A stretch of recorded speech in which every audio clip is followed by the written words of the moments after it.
Thank you.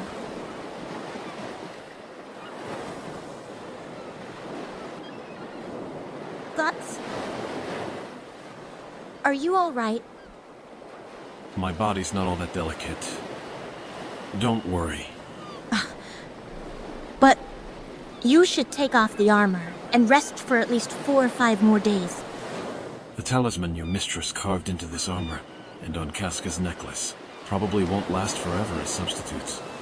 I've already been laid up almost a month. We can't waste any more time.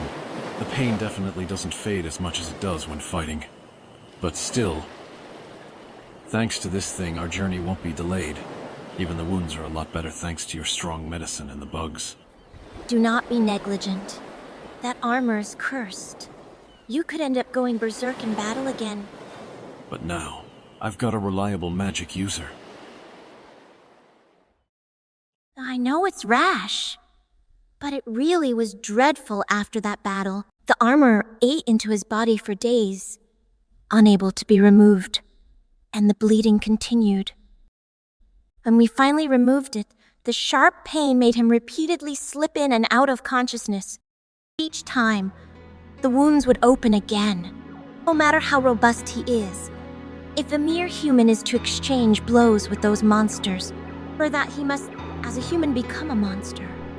But at time in Clip-Hop, if something like that happened again, no.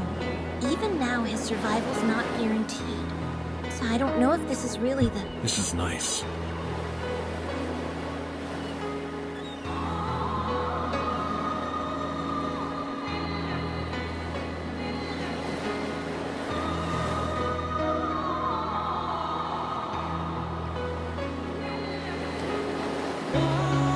I thought never again. Never could I watch the sunset and be this calm.